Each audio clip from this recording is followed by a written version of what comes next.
Give us some men who know the truth. So now we know why Steve Lawson fell. In this video, we're going to share some breaking news that took place over the past couple days that many of you might be aware of already, but many of you also may not. And we're going to discuss why it's so important to not do what Steve Lawson did. Stay tuned.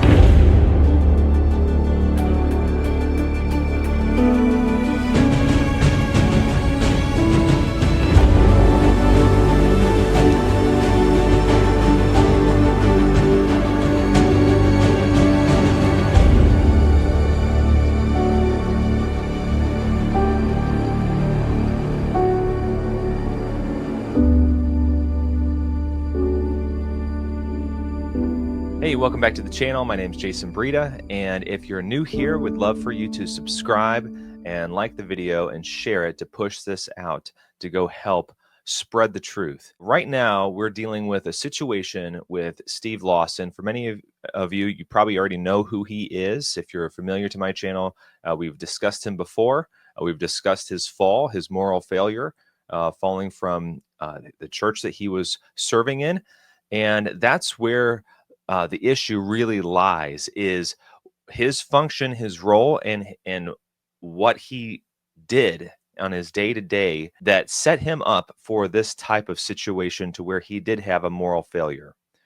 And I want to talk about it with you today because it's so important that we protect all of us. What we need to do is we need to safeguard ourselves in a way that we are never put in a situation like this. There's one thing to read the Bible, there's another thing to apply it. It's not just knowing good doctrine, it's actually walking in good doctrine. You guys have probably already seen this. This is Protestia, and it's a website. They published this, I think, first on Twitter. And so the title says, Steve Lawson was not a pastor, he was not an elder, or even a member at Trinity Bible Church.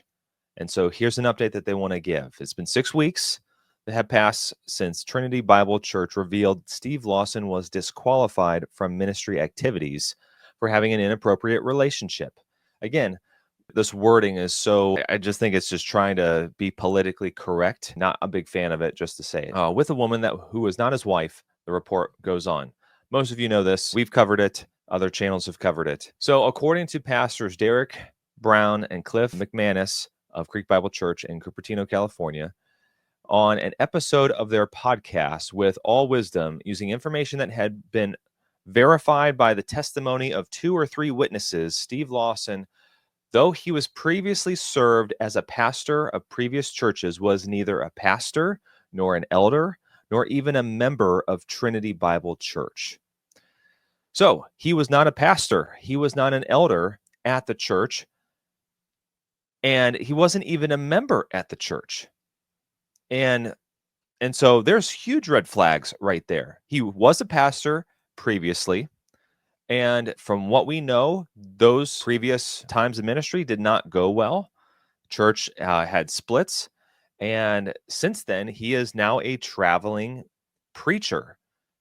He's got Ligonier Ministries that he's a part of, that he preaches for. He's obviously does a lot of conferences, and he is a repeating guest preacher at Trinity Bible Church. So the report goes on. How do we know all this? I've been trying to get a hold of Trinity Bible Church in Texas for several weeks, and I finally got a hold of somebody that was willing to talk to me who actually worked at the church, and they verified everything that we said. They were reluctant to tell me, but they agreed. He is not an elder, and he is not a pastor. He was not even the lead pastor.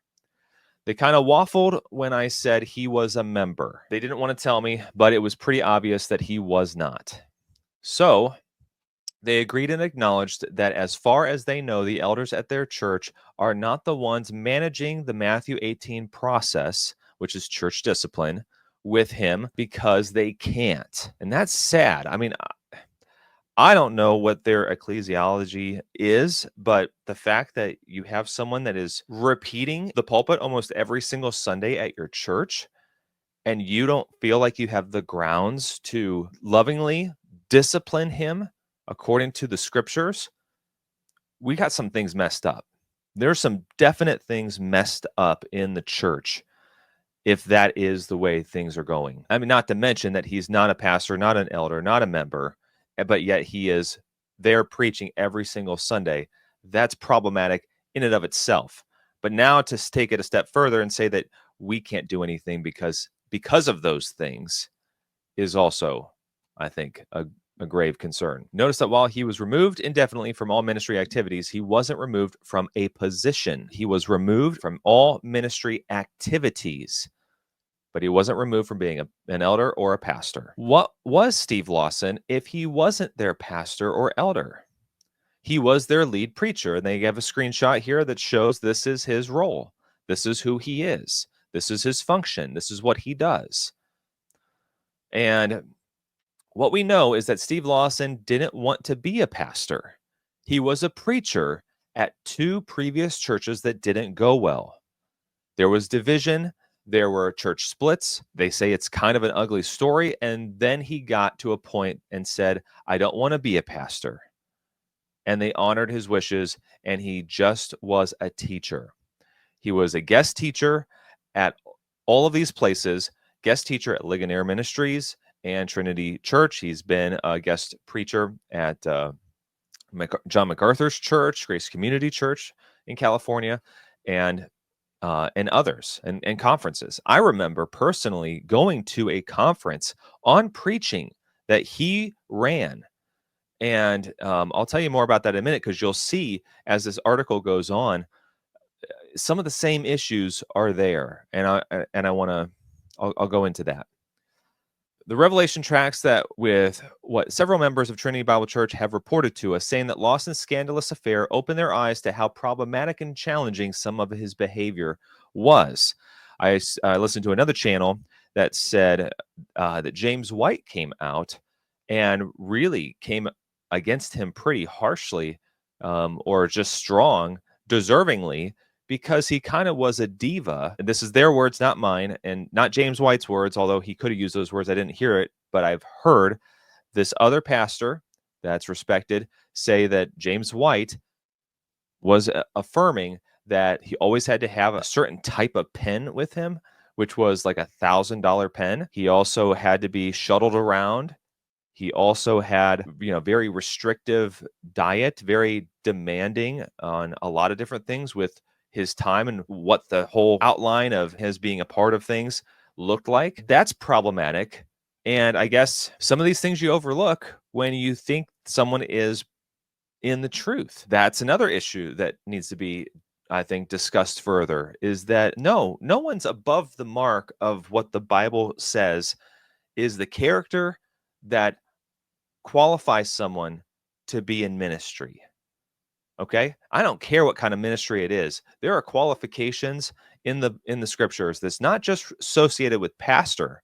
And maybe that was the issue that Steve Lawson felt licensed to, is that because I'm not a pastor, I'm not an elder, I don't have to follow these standards of character because I'm just a preacher. And if that's the case, there's one justifying in their own mind, where I think the qualifications of a pastor, yes, need to be evident in a pastor, in an elder, but they should be evident in every believer. Good character is one of the things that Scripture repeats over and over. It's all over Proverbs. Paul talks about it a lot. Jesus talks about it a lot. There's a lot of different passages that focuses on good character. Members report that he would show up on Sundays, head straight to the back, preach the sermon, and then leave almost immediately after, rarely sticking around to shake hands or spend time talking to the congregants because he had to, quote, guard his time. That's the exact experience that I had when I was in North Carolina at a preaching conference that he led. It was completely him. There was no one else, no other guest speakers. He had all his books in the church bookstore for sale. He didn't stick around, and the pastor came up at the onset before Steve came on the platform. And he said, guys, I just want to give you an awareness that Steve is restricted his time. He's gracefully allowed us to, be a part of this. He's not going to be able to stick around afterwards. Please don't try to catch him afterwards when he leaves. We need to make sure that we respect that, because he's got other things he has to do. And you think, okay, well, yeah, he's a busy man. Some of the things in my mind at the time, how does this guy do all this stuff? How do guys like him do all these things? goes from one place to the next place and just and does these type of things. It's crazy. And he's genuine. He sounds genuine and everything else. And come to find out, he's doing this everywhere. He's doing this in a lot of places. And you think when you see pictures of him and MacArthur or him and whoever else, you're like, there's got to be a circle around him of accountability that apparently there wasn't. He was the CEO and president of One Passion Ministries, where he's the top dog. He's part of Ligonier Ministries, where there was no accountability there, it seems like, because they've come out and said that they're not going to hold him accountable. They're going to let the church do it. But the church says, we're not going to do it because he wasn't a member. He wasn't an elder. He wasn't a pastor at our church. Those are massive, massive issues. I think that we are on the verge of seeing a great reformation in the American church. People are sick and done with this type of behavior. I think the celebrity pastor is going to start falling by the wayside. That's what I see. It needs to happen. I think, there's a clip, I'll play it here in a second, where Steve Lawson's preaching at John MacArthur's church, and he says this. Give us some men who know the truth. Now, he said that in context as a rebuke to Joel Osteen. And that sounds really good because Joel Osteen was kind of him-hawing around. So do you think that other people of other religions don't believe in the truth? And he said, well, I don't know. I'm not the judge. I don't know. And so Steve Lawson, rightly so, in that moment, said that. Give us some men that know the truth. But in the same vein, give us some men that are walking in the truth. Give us some men that are abiding in Christ, truly. One of the scariest passages in all the Bibles in Matthew 7, where Jesus says, turn away from me, I never knew you. And the person on the other side says, but look what all I've done in your name, in your name, in your name. Look what I've done. Jesus says, turn away from me. I never knew you. And I sure hope that's not the case for Steve Lawson, but you need to approach this with fear and trembling. Okay. We need to have a holy, reverent fear of God and his judgment. And this is something that we need to all be aware of. I think the celebrityness puffs up. You got to be careful. We got to guard our hearts, right?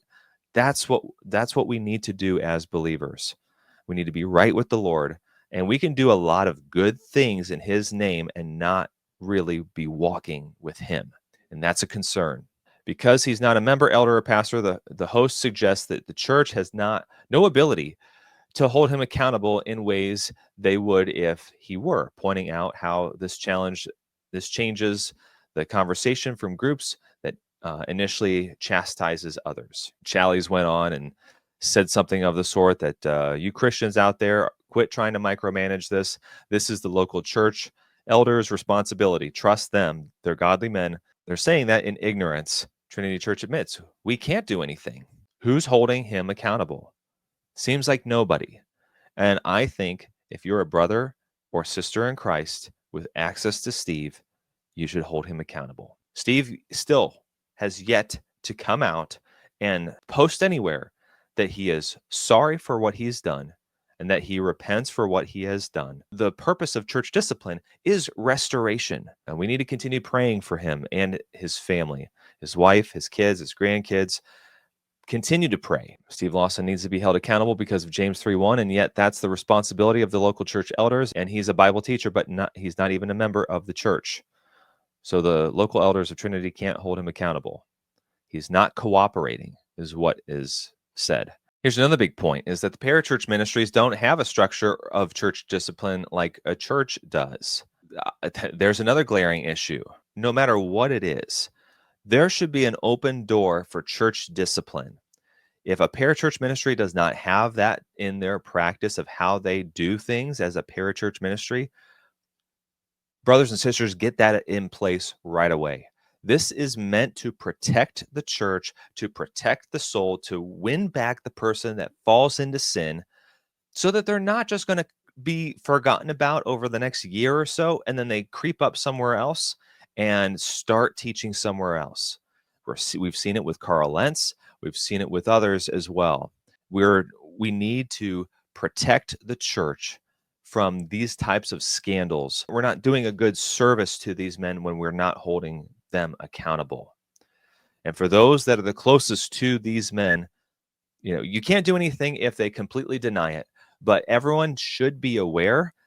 No one should be picking up Carl Lentz, for example, and saying, yes, after a year after your adulterous relationship, you are now in ministry again. No one should have done that, but they have. No one should be doing the same for Steve Lawson or anyone that does that. No one is above the mark. No one's above the line. There needs to be a long process of counseling, of shepherding, of pastoring, of church discipline with those men to get them back on track. That doesn't mean they can't be a part of the church. That doesn't mean that they can't serve in other ways. But you don't quickly put them back into ministry just because they have a gift of teaching, just because they're charismatic. You don't do that. Church discipline is highly important. There's a lot of churches that don't do it.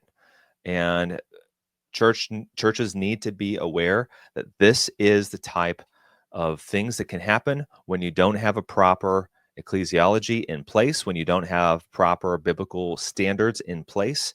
And so you need to be aware when you are selecting a church that you see how the leadership is run and you contrast that to what the Bible says. If there's not a lot on a leadership and how they do things, if there's not, hey, we don't do church discipline, we just have conversations, that's a big red flag. Okay, it's there not to ostracize. It's there for the protection of the sheep. It's there for the protection and the redeeming of the person that falls into sin, and to bring them back to a right relationship with God. We're there for the purpose of edification and building up of one another. That's the whole purpose. It's the person walking off the cliff that it can't see, and you're grabbing them so that they don't do that. That's what this looks like. That's what this is. I have a feeling we're going to see, like I said already, there's going to be a reformation in the Church of America. Things are not going the way that I think Christ wants them to. And we're going to see some big changes here. But it's going to take some leaders that are willing to make those changes for the purpose, not of numbers. It's not about numbers. It's about faithfulness to Christ. That's what we need, faithfulness to Christ. So I'll leave you with that. Share your comments below. Please subscribe to the channel, and I look forward to the next time that we get to chat. Thanks so much. Take care. God bless.